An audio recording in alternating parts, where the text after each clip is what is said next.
আজকালকের মধ্যেই আমেরিকা এবং ইসরায়েল যৌথভাবে ইরানে এক ইতিহাসের সর্বোচ্চ হামলা যেটা বলা হয়, ইতিহাসে এই পর্যন্ত সর্বোচ্চ হামলা করবে আমেরিকা এবং ইসরায়েল যৌথভাবে ইরানের উপর।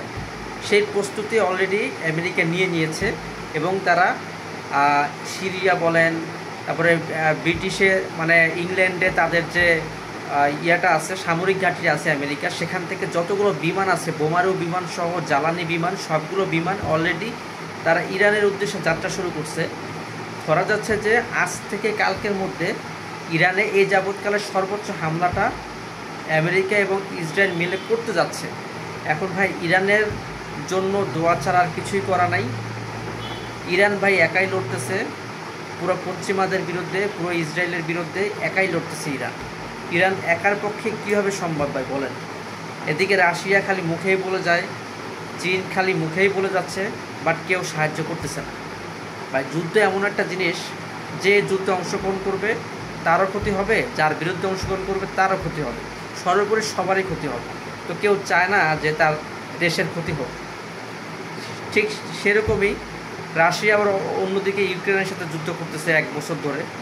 তো রাশিয়াও ওইভাবে চাচ্ছে না যুদ্ধে অংশগ্রহণ করতে, চীন ওইভাবে চাচ্ছে না অংশগ্রহণ করতে। তো তাদের অংশগ্রহণ করতে হবে যখন আমেরিকা একটা বড়সড় হামলা করবে ইরানের উপর, তখনই আশা করি চীন এবং রাশিয়া এই যুদ্ধে যোগ দিবে। কারণ চীন এবং রাশিয়ার মেন শত্রু হচ্ছে আমেরিকা এবং পশ্চিমা।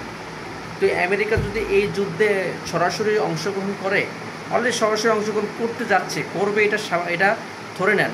কারণ আমেরিকার প্রেসিডেন্ট অলরেডি বলে দিয়েছে যে তারা সর্বোচ্চ হামলা করতে যাচ্ছে ইরানে, এবং সেটা ইসরায়েলের সাথে যৌথভাবে বিমান হামলা করবে। তো এখন যদি আমেরিকা বড়সড় হামলা চালায় যায় ইরানে, তাহলে তো ইরানের যে মিত্র দেশ রাশিয়া এবং চীন, তুরস্ক, এদের তো বসে থাকার কথা না।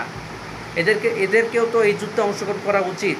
কারণ ইরান এই পর্যন্ত রাশিয়াকে যে পরিমাণ সাহায্য করছে, ইতিহাসের কোনো দেশ রাশিয়াকে এইভাবে সাহায্য করে নাই।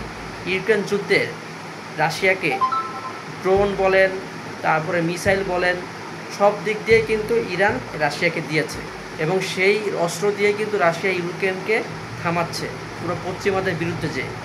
তো এখন উচিত রাশিয়া এবং চীন, তুরস্ক, তারপরে ওদিকে নর্থ কোরিয়া, এদের উচিত ইরানের পাশে দাঁড়ানো।